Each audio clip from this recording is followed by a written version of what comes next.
అలసిపోయి తన రూమ్‌కి తిరిగి వచ్చిన రూప, తన బెడ్ మీద కూర్చొని కొంతసేపటికి నిద్రలోకి జారుకుంది. అర్ధరాత్రి సుమారు 2:30 గంటలకు తన హాస్టల్‌లో పడుకొని ఉన్న రూప మొబైల్‌కి ఒక కాల్ వస్తుంది. అప్పటికే నిద్రలో ఉన్న రూప మెల్లిగా నిద్రలేచి తన ఫోన్ తీసుకుంది. రూప తన ఫోన్ చేతుల్లోకి తీసుకుంటూనే ఆ కాలర్ పేరు చూసి చెమటలు పట్టేశాయి తనకి. వణుకుతున్న చేతులతో కాల్ లిఫ్ట్ చేసింది. హలో! అని తడబడుతున్న గొంతుతో చెప్పింది రూప. అలా మాట్లాడుతున్న కొంతసేపటికి చేతుల్లో ఉన్న ఫోన్ పడేసి కంగారుగా తన రూమ్ నుంచి బయటికి పరిగెట్టింది రూప.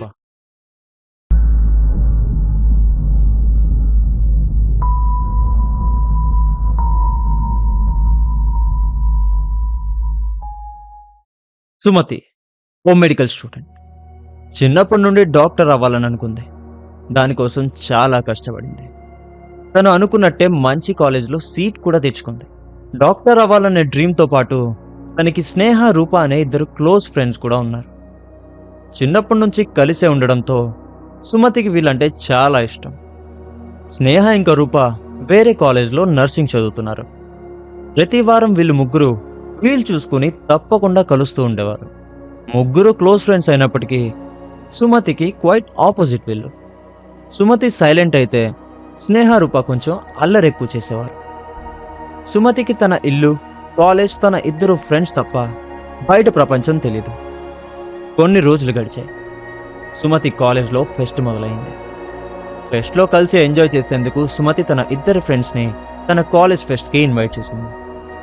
కాలేజ్ ఫెస్ట్లో బాగా ఎంజాయ్ చేయొచ్చనే సుమతి మాటలకు స్నేహ ఇంకా రూప వెళ్దామని డిసైడ్ అయ్యారు. ముగ్గురు కలిసి ఫెస్ట్ అంతా బాగా ఎంజాయ్ చేశారు. ఈవెంట్స్ అన్నీ పూర్తయ్యాక సుమతి వాళ్ళని సేఫ్గా వాళ్ళ రూమ్కి పంపించి తను కూడా తన రూమ్కి వెళ్ళి పడుకుంది. బాగా అలసిపోవడంతో సుమతికి వెంటనే నిద్ర పట్టేసింది. అర్ధరాత్రి సుమారు 1 గంటకు సుమతి ఫోన్ రింగ్ అయింది. అలసిపోయి ఉండడం వల్ల తనకి మెలకు రాలేదు. కొంచెం సేపు రింగ్ అయిన కాల్ కట్ అయిపోయింది. మరుసటి రోజు ఉదయాన్నే లేచిన సుమతి తన ఫోన్ తీసి చూసింది. తన ఫోన్కి రాత్రి వచ్చిన మిస్డ్ కాల్ చూసి కాల్ బ్యాక్ చేసింది సుమతి. తన కాల్ కోసమే వెయిట్ చేస్తున్నట్లు ఒక్క రింగ్కే కాల్ లిఫ్ట్ చేశారు అవతలి వ్యక్తి. అవతలి వ్యక్తి ఎప్పటి నుంచో సుమతి పరిచయం ఉన్నట్టు మాటలు కలిపారు. కానీ సుమతికి మాత్రం తను ఎవరో అర్థం కాలేదు. రాంగ్ నంబర్ అయి ఉండొచ్చేమో అని అనుకుని వెంటనే కాల్ కట్ చేసి తన పనిలో పడింది. అలా కొన్ని రోజులు ఆ అన్నోన్ నంబర్ నుంచి కాల్స్ ఇంకా మెసేజెస్ రావడం మొదలైంది. అది చేస్తుంది ఎవరో అని అర్థం కాని సుమతికి టెన్షన్ స్టార్ట్ అయింది. ఏం చేయాలో అర్థం కాలేదు తనకి. కొంచెం సేపు ఆలోచించిన సుమతి వెంటనే తన ఫోన్ తీసుకొని స్నేహ ఇంకా రూపాకి జరిగిందంతా చెప్పింది. జరిగింది విన్న స్నేహ ఇంకా రూప ఆ నంబర్ను బ్లాక్ చేయమని సలహా ఇచ్చారు. వాళ్ళు చెప్పింది విన్న సుమతి ఆ అన్నోన్ నంబర్ను బ్లాక్ లిస్ట్లో పెట్టింది. బ్లాక్లో పెట్టింది కానీ తన ఆలోచనలు మొత్తం ఆ అన్నోన్ పర్సన్ మీదే ఉన్నాయి.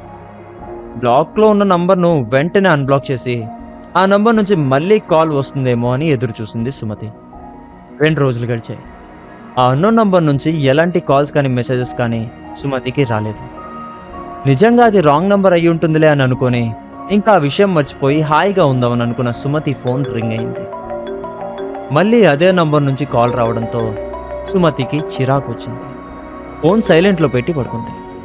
మరుసటి రోజు ఉదయం నిద్రలేచిన సుమతి తన ఫోన్కి వచ్చిన మిస్డ్ కాల్స్ చూసి కంగుతింది. ఎవరై ఉంటారా అని ఆలోచిస్తూనే తన ఫోన్ మళ్ళీ రింగ్ అయింది. ఎన్నిసార్లు అవాయిడ్ చేస్తున్నా కాల్స్ రావడంతో అసలు కాల్స్ చేస్తుంది ఎవరా అని తెలుసుకుందామనే ఇంట్రెస్ట్ పెరిగింది సుమతికి. కాల్ మాట్లాడుతూ మెల్లిగా మాటలో కలిపి ఎవరో తెలుసుకోవాలనే ప్రయత్నించింది కానీ అది ఎవరో కనిపెట్టలేకపోయింది సుమతి. అలా రోజు ఆ అన్నోన్ నంబర్తో మాట్లాడేది. వారాలు గడిచాయి. అవతల మాట్లాడేది ఎవరో ఏంటో తెలియలేదు కానీ మెల్లిగా ఆ వ్యక్తి యొక్క మాటలకు అలవాటైపోయింది సుమతి. సడన్గా తన లైఫ్లోకి వచ్చిన అన్నోన్ కాలర్తో మాట్లాడటం సుమతికి చాలా సంతోషాన్ని ఇచ్చింది. ఆ వ్యక్తి ఎవరో తెలియకపోయినా తనతో అన్ని విషయాలు షేర్ చేయడం మొదలుపెట్టింది. అలా కొన్ని నెలలు గడిచాయి. సుమతి ఆ అన్నోన్ కాలర్ గురించి రూప ఇంకా స్నేహకి చెప్పింది. ఈ విషయం విన్న వీళ్ళిద్దరూ స్నేహాన్ని తిట్టడం మొదలుపెట్టారు. అని ఎన్ని చెప్పినా సుమతి వినకపోవడంతో వాళ్ళిద్దరూ ఏమీ చేయలేకపోయారు. సుమతి తన ఫోన్లో ఆ అన్నోన్ పర్సన్ ఒక పేరు మిస్డ్ కాల్ అని సేవ్ చేసుకుంది. అది చూసిన స్నేహ ఇంకా రూప తనని ఏడిపించడం మొదలుపెట్టారు. అంతా బాగుందనే టైంలో సడన్‌గా ఏమైందో తెలియలేదు. అవతల వ్యక్తి నుండి కాల్స్ ఇంకా మెసేజెస్ రావడం ఆగిపోయింది. ఆ వ్యక్తి తన పనుల్లో బిజీగా ఉండొచ్చేమో అని అనుకుని లైట్ తీసుకుంది సుమతి. 2 రోజులు గడిచాయి. అయినా ఆ వ్యక్తి దగ్గర నుంచి కాల్స్ రాకపోవడంతో తనే తిరిగి కాల్ చేసింది. కానీ ఆ వ్యక్తి సుమతి కాల్ లిఫ్ట్ చేయలేదు. మరోసారి కాల్ చేసింది సుమతి. కానీ ఈసారి ఆ నంబర్ స్విచ్ ఆఫ్ వచ్చింది. సుమతికి ఎందుకో భయం మొదలైంది. ఈ విషయం గురించి స్నేహ ఇంకా రూపతో మాట్లాడాలని అనుకుంది. వెంటనే వాళ్ళకి కాల్ చేసి అర్జెంటుగా కలవాలని చెప్పింది. ముగ్గురు ఒక చోట కలుసుకున్నారు. సుమతి జరిగిన విషయం అంతా చెప్పింది. జరిగిందంతా విన్న స్నేహ ఇంకా రూప సుమతి ఆ వ్యక్తికి చాలా అలవాటైపోయిందని అర్థం చేసుకున్నారు. ఎలాగైనా సుమతిని అందులోంచి బయటికి తీసుకురావాలని సుమతికి నచ్చ చెప్పడం మొదలుపెట్టారు. సుమతి కూడా వీళ్ళ మాటలు విని అక్కడి నుంచి వెళ్ళిపోయింది. కానీ ఆలోచనలు మాత్రం ఆ అజ్ఞాత వ్యక్తిపైనే ఉన్నాయి. ఎందుకు నన్ను ఇగ్నోర్ చేస్తున్నట్లు, విషయం చెప్తే సరిపోతుంది కదా అనే ఆలోచనల్లో తను సరిగ్గా తినేది కాదు. రాత్రులు ఆ వ్యక్తి దగ్గర నుంచి ఫోన్ వస్తుందని వెయిట్ చేస్తూ సరిగ్గా పడుకునేది కూడా కాదు. ఇలా వారాలు గడిచాయి. చాలా బాగా చదివే అమ్మాయి కాస్త ఆ వ్యక్తి కోసం ఆ చదువునే పక్కన పెట్టేసింది. ఆ వ్యక్తి ఎవరో ఏంటో తెలియకుండానే కలిశారు. తను ఎవరో చెప్పకుండానే తన నుంచి దూరం వెళ్ళిపోయారనే బాధ కాస్త డిప్రెషన్ లాగా మారింది. సుమతి పరిస్థితిని చూసిన రూప ఇంకా స్నేహకి అప్పుడు ఏం చేయాలో అర్థం కాలేదు. సుమతి కొన్ని రోజులు తనతో పాటు ఉంటే అంతా సెట్ అవుతుందని అనుకుని తనతో పాటు సుమతిని తన హాస్టల్కి తీసుకువెళ్ళింది రూప. రూప సుమతితో పాటు తనకి తోడుగా ఉండేది. సుమతిని ఇంతకు ముందున్నట్టుగా మార్చాలనుకుంది. కానీ తను ఎన్ని విధాలుగా ప్రయత్నించినా సుమతి మనసు మాత్రం కుదిటపడేది కాదు. ఇలా జరుగుతున్న క్రమంలో ఒక రాత్రి రూప తన రూమ్లో గాఢ నిద్రలో ఉంది. కానీ మరోవైపు సుమతి మాత్రం పడుకోకుండా తన మొబైల్లో ఆ వ్యక్తి యొక్క నంబర్కి కాల్స్ మీద కాల్స్ చేస్తుంది. పదే పదే ఆ నంబర్ స్విచ్ ఆఫ్ అని రావడంతో సుమతి ఒక్కసారిగా తన బెడ్ మీద నుంచి లేచి రూప దగ్గరికి వెళ్ళి కూర్చుంది. పడుకుని ఉన్న రూపాని నిద్రలేపి తనకి చాలా భయంగా ఉందని చెప్పడంతో రూపకి చాలా బాధ వేసింది. సుమతికి ధైర్యం చెప్పి తన పక్కనే పడుకోబెట్టి కాసేపటికి తను కూడా నిద్రపోయింది రూప. అలా తెల్లవారింది. నిద్రలేచిన రూపాకి తన పక్కనే పడుకుని ఉన్న సుమతి కనిపించకపోవడంతో మొత్తం రూమ్ అంతా వెతికింది. కానీ సుమతి మాత్రం ఎక్కడ లేకపోవడంతో సుమతికి కాల్ చేసింది రూప. కానీ ఎన్నిసార్లు చేసినా సుమతికి కాల్ కనెక్ట్ అవ్వకపోవడంతో రూపాకి టెన్షన్ మొదలైంది. ఆ టెన్షన్‌లో ఏం చేయాలో తెలియక వెంటనే స్నేహకి కాల్ చేసి జరిగిందంతా చెప్పింది. సుమతి తన దగ్గరికేమైనా వచ్చిందా అని అడిగింది. కానీ సుమతి స్నేహ దగ్గరికి కూడా వెళ్ళలేదనడంతో రూప టెన్షన్ కాస్త భయంగా మారింది. సుమతి ఉండే హాస్టల్‌కి కాల్ చేసి అడిగింది కానీ అక్కడ కూడా రాలేదనడంతో ఇంక చేసేదేం లేక సుమతి ఇంటికి కాల్ చేసింది. అవతల పక్క సుమతి అమ్మగారు కాల్ లిఫ్ట్ చేశారు. భయపడుతూనే రూప సుమతి అమ్మకి జరిగిందంతా చెప్తుంది. రూప చెప్పిందంతా విన్న సుమతి అమ్మ నవ్వడం మొదలుపెట్టారు. ఈరోజు ఉదయాన్నే సుమతి ఇంటికి వచ్చింది అని చెప్పడంతో ఊపిరి పీల్చుకుంది రూప. ఆ మరుసటి రోజు ఉదయం రూపాకి సుమతి వాళ్ళ అమ్మ దగ్గర నుంచి కాల్ రావడంతో అంత పొద్దున్న అమ్మ దగ్గర నుంచి కాల్ రావడం ఏంటి అని గాబరాగా ఫోన్ లిఫ్ట్ చేసింది రూప. అవతల నుంచి సుమతి వాళ్ళమ్మ ఏడుస్తూ ఉంది. రూపాకి కంగారు మొదలైంది. ఏమైంది ఆంటీ చెప్పండి, ఎందుకు ఏడుస్తున్నారు అని కంగారుగా అడిగింది రూప. సుమతి సూసైడ్ చేసుకుందమ్మా అని ఏడుస్తూ చెప్పింది సుమతి వాళ్ళమ్మ. అది విన్న రూపాకి కాళ్ళు చేతులు ఆడలేదు. తనేమైనా తప్పు విన్నదేమో అని మరోసారి అడిగింది రూప. సుమతి వాళ్ళ అమ్మ ఏడుస్తూ మళ్ళీ అదే మాట చెప్పడంతో రూప చేతిలోంచి ఫోన్ జారి కింద పడింది. ఒంట్లో చలనం లేనట్టుగా కుప్పకూలింది రూప. ఫోన్ కింద పడటంతో స్పీకర్ ఆన్ అయింది. అందునుంచి సుమతి వాళ్ళ అమ్మ ఏడుపు వినిపిస్తూనే ఉంది. సుమతి వాళ్ళమ్మ రూప రూప అని పిలుస్తూనే ఉన్నారు. భయంగా ఫోన్ వైపు చూసిన రూప నేను వెంటనే బయలుదేరి వస్తున్నాను ఆంటీ అని చెప్పి ఫోన్ కట్ చేసి గట్టిగా ఏడవడం మొదలుపెట్టింది. ఏం చేయాలో అర్థం కాక తల బాదుకుంది రూప. కాసేపటికి స్నేహకి కాల్ చేసి జరిగిందంతా చెప్పింది రూప. ఇద్దరు కలిసి సుమతి ఇంటికి వెళ్లారు. సుమతి ఇంటి ముందు పోలీస్ జీప్ ఆగి ఉంది. ఇద్దరు పోలీసులు సుమతి ఇంటి లోపల నుంచి బయటికి వస్తూ డిప్రెషన్ వల్ల సూసైడ్ చేసుకుంది సార్ అని మాట్లాడుతూ వస్తున్నారు. వాళ్ళ మాటలు విన్న రూప ఇంకా స్నేహ ఇంటి లోపలికి వెళ్లారు. ఆ ఇంటిలోనే ఒక బెడ్ మీద నిర్జీవంగా పడి ఉన్న సుమతి డెడ్ బాడీని చూసి షాక్ అయ్యారిద్దరు. ఆ పరిస్థితిలో సుమతిని చూసిన వీళ్ళిద్దరి కంట్లోంచి నీళ్లు జారాయి. బెడ్‌కి దగ్గరలో సుమతి అమ్మ పోరున ఏడుస్తూ ఉంది. స్నేహ వెంటనే ఏడుస్తూ ఆమె దగ్గరికి వెళ్లి ఓదార్చడం మొదలుపెట్టింది. కానీ రూప మాత్రం అలాగ తెరుచుకొని ఉన్న సుమతి కళ్ళ వైపే చూస్తుంది. కాసేపటికి సుమతి ఒక డెడ్ బాడీని బయటికి తీసుకొచ్చారు. కార్యక్రమాలన్నీ పూర్తయ్యేసరికి సాయంత్రం అయింది. ఇంక లేట్ అవ్వడంతో స్నేహ ఇంకా రూప కూడా వాళ్ళ హాస్టల్‌కి బయలుదేరారు. రూప హాస్టల్‌కైతే వచ్చేసింది గానీ, తన ఆలోచనలన్నీ సుమతి మీదనే ఉన్నాయి. సుమతి చావు వార్త నుంచి బయటికి రాలేకపోయింది రూప. వారం గడిచింది. ఒక అర్ధరాత్రి తన రూమ్‌లో హాయిగా పడుకొని ఉన్న స్నేహకి ఒక కాల్ వస్తుంది. నిద్రలేచి ఫోన్ చూసిన స్నేహ ఆ కాల్ రూప నుంచి రావడంతో లిఫ్ట్ చేసి మాట్లాడింది. అవతల నుంచి రూప ఏడుస్తూ "నాకు చాలా భయంగా ఉంది స్నేహ" అని చెప్పిన రూపాకి "అదంతా నీ భ్రమ. ఎక్కువ ఆలోచించకుండా పడుకో" అని ధైర్యం చెప్పింది. స్నేహ చెప్పిన దానికి వెంటనే "మొన్న కూడా నీకు చెప్పాను. సుమతి నన్ను చూసి నవ్వుతుందని, నా చెయ్యి పట్టుకుందని. నువ్వే నమ్మలేదు" అని కోపంగా గట్టిగా అరుస్తూ చెప్పింది రూప. రూప భయంతో అలా మాట్లాడుతుందని అర్థం చేసుకున్న స్నేహ, "రూపా, అనవసరంగా ఆలోచిస్తున్నావు ఇవన్నీ" అని అంటుండగా తనని ఆపి, "అసలు నీ వల్లే ఇదంతా జరిగింది" అని రూప గట్టిగా అరవడంతో స్నేహ సైలెంట్ అయిపోయింది. ఆ రోజు సుమతికి నువ్వు కాల్ చేయకుండా ఉండుంటే ఈరోజు ఈ పరిస్థితి ఉండేది కాదు. తను డిప్రెషన్‌లోకి వెళ్ళేది కాదు. సూసైడ్ చేసుకునేది కాదు. ఈరోజు మనతో పాటు బతికే ఉండేది అని స్నేహని నిలదీసింది రూప. తనకి నిజం చెప్పమన్నప్పుడు నువ్వు సుమతికి నిజం చెప్పేసి ఉండుంటే తను ఈరోజు ప్రాణాలతో ఉండేది. నువ్వు చెప్పలేదు. నన్ను కూడా చెప్పనివ్వలేదు నువ్వు. నేను తనకి చెప్పకుండా చాలా పెద్ద తప్పు చేశాను. నేను చేసిన ఈ పాపానికి తను చచ్చి ఇప్పుడు నన్ను వెంటాడుతుంది అని సైలెంట్ అయింది రూప. ఇప్పుడు కూడా తను ఆ కిటికీ మీద కూర్చొని నన్నే చూస్తుంది స్నేహ. నాకు చాలా భయంగా ఉంది అంటూ గట్టిగా ఏడవడం మొదలుపెట్టింది రూప. రూప ఏడుపు విని, అవును, సరదాగా ఏడిపిద్దామని నేను చేసిన ఒక్క ఫోన్ కాల్ ప్రాంక్ ఇంతవరకు తీసుకొస్తుందని అనుకోలేదు అని అంటూ స్నేహ కూడా ఏడవడం మొదలుపెట్టింది. అయినా నువ్వు చెప్పావనే కదా కాల్స్ ఇంకా మెసేజెస్ ఆపేశాను. తను ఇంతలాగా అడిక్ట్ అయిపోతుందని నేనేమైనా ముందే అనుకోని చేశానా? అని అంటున్న స్నేహని ఆపి, అసలు ఇదంతా చేయకుండా ఉండాల్సింది. నువ్వు చేసినప్పుడు చూస్తూ ఉన్నా కదా! నాకిలాగ అవ్వాల్సిందే అని తిట్టుకుంటూ ఫోన్ పెట్టేసింది రూప. ఆ మరుసటి రోజు రూప తన కాలేజ్ అయ్యాక రూమ్‌కి తిరిగి వచ్చింది. రూమ్‌కి వచ్చిన రూప ఫ్రెష్ అయ్యేందుకు వాష్‌రూమ్‌లోకి వెళ్ళింది. రూప అద్దం ముందు నిల్చొని ఫేస్ వాష్ చేసుకుంటుంది. చల్లటి నీళ్లు తన ఫేస్ మీద పూసుకొని కళ్ళు తెరిచి అద్దంలో చూసుకుంది. సుమతి ముఖ కదలికలు మారిపోయాయి. అలసిపోయిన రూపకి భయం మొదలైంది. వెంటనే వెనక్కి తిరిగి చూసింది రూప. అక్కడ ఒక కిటికీ, కిటికీ దగ్గరలో ఒక టేబుల్.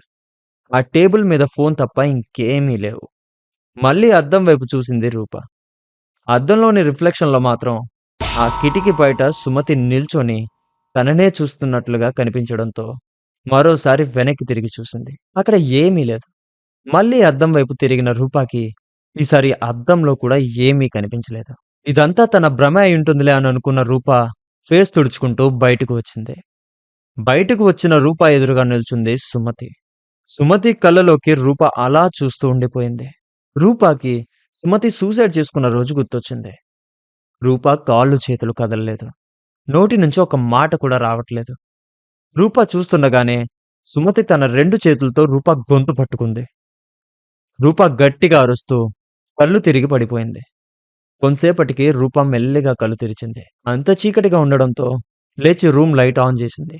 టైం చూస్తే అర్ధరాత్రి 2 అవుతుంది. వస్తువులన్నీ చిందరవందరగా పడున్న తన రూమ్‌ని చూసిన రూప భయంతో వెంటనే అక్కడి నుంచి పరిగెట్టింది. మరోవైపు స్నేహ తన రూమ్‌లో పడుకుని ఉంది. ఎవరో తలుపు కొట్టడంతో నిద్రలేచింది. ఈ టైంలో ఎవరై ఉంటారు అని అనుకుని వెళ్లి చూసింది కానీ అక్కడ ఎవ్వరూ లేకపోవడంతో మళ్ళీ తిరిగి తన బెడ్ దగ్గరకు వచ్చింది. ఇంతలో మళ్ళీ ఎవరో తలుపు కొట్టడం మొదలుపెట్టారు. ముందుసారి కంటే ఈసారి తలుపు గట్టిగా కొట్టడంతో స్నేహకి భయం మొదలైంది.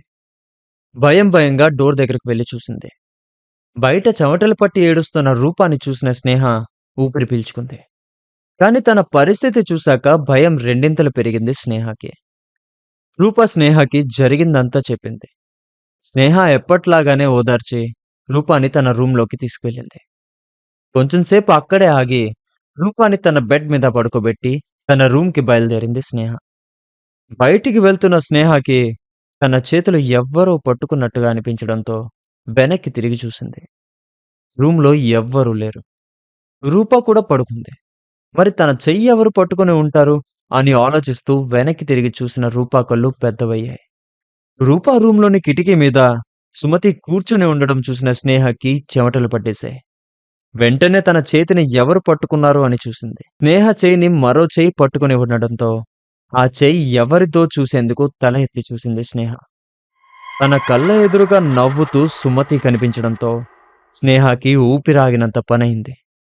ఇక్కడ ఉన్నది సుమతి అయితే మరి కిటికీ దగ్గర ఉన్నది ఎవరు అని కిటికీ వైపుగా చూసింది స్నేహ. కానీ అక్కడ ఎవ్వరూ లేకపోవడంతో మళ్ళీ సుమతి వైపు తిరిగింది. కానీ ఈసారి అక్కడ ఎవరూ కనిపించలేదు తనకి. కానీ తన చెయ్యి చాలా బరువుగా అనిపించి లైట్ వేసి చూసింది. తన చేతి మీద చేతి అచ్చులు కనిపించడంతో ఇప్పటివరకు రూప తనతో చెప్తుందంతా అబద్ధం కాదని అర్థమైంది. వెంటనే రూపాని నిద్రలేపి తన చేతి మీద సుమతి చేతి గుర్తులు చూపించి జరిగిందంతా చెప్తుంది. ఇద్దరూ అక్కడి నుంచి వెళ్ళిపోవడమే మంచిదే అని అనుకుంటారు. ఇంతలో కరెంటు పోవడంతో ఇద్దరూ డోర్ వైపుగా నడుస్తున్నారు. కానీ ఆ డోర్ దగ్గర ఒక నీడ కనిపించడంతో అక్కడే ఆగిపోతారు. బయట వాతావరణం మారిపోతుంది. హోరుగా గాలి వీచడం మొదలైంది. ఆ గాలికి కిటికీ తలుపులు కొట్టుకుంటుంది. ఇద్దరికీ భయం పట్టుకుంది. అక్కడ ఏం జరుగుతుందో వాళ్ళకి అర్థం కావట్లేదు కానీ అక్కడ ఏదో జరగబోతుందని గ్రహించి ఇద్దరు కలిసి అక్కడి నుంచి వెళ్ళిపోవడమే కరెక్ట్ అనుకొని అటు ఇటు చూస్తూ ఒక్కసారిగా బయటికి వెళ్లేందుకు దారి చూశారు. ఇంకా రూమ్ డోర్ వైపు వేగంగా అడుగులు వేయడం మొదలుపెట్టారు. కానీ డోర్ దగ్గరికి చేరకముందే వాళ్ళ అడుగులు ఆగిపోయాయి. డోర్ దగ్గర వాళ్ళని ఎక్కడికి వెళ్ళనిచ్చేది లేదంటూ సుమతి నించొని కనిపించడంతో ఇద్దరు భయంతో అక్కడే ఆగిపోయారు. ఇద్దరి గుండె వేగంగా కొట్టుకోవడం మొదలైంది. డోర్ దగ్గర నిల్చొని ఉన్న సుమతి మెల్లిగా స్నేహ ఇంకా రూప వైపు అడుగులు వేస్తుంటే స్నేహ రూపాలు మాత్రం సుమతి వీళ్ళిద్దరిని ఏం చేస్తుందో అనే భయంతో వెనక్కి అడుగులు వేస్తున్నారు. సుమతి వీళ్ళిద్దరికీ అతి చేరువలో ఉంది. జుట్టు వీరబూసుకొని రక్తం చిమ్మే కళ్ళతో వాళ్ళిద్దరినే చూస్తుంది సుమతి. సుమతి ఆత్మని అలా చూసిన వాళ్ళిద్దరి గుండె ఎప్పుడు ఆగిపోతుందో అని భయపడుతున్నారు. ఇంతలో ఒక్కసారిగా స్నేహ ఇంకా రూప ఫోన్స్ రింగ్ అవడం మొదలైంది. మిస్డ్ కాల్స్ మీద మిస్డ్ కాల్స్ వస్తున్నాయి. వాళ్ళ ఫోన్స్ వాళ్ళ చేతిలోనే ఉండడంతో ఎవరు అనేసి భయంగా చూశారు. మిస్డ్ కాల్స్ అన్ని సుమతి నంబర్ నుంచి రావడంతో వాళ్ళకి భయం మరింత పెరిగింది.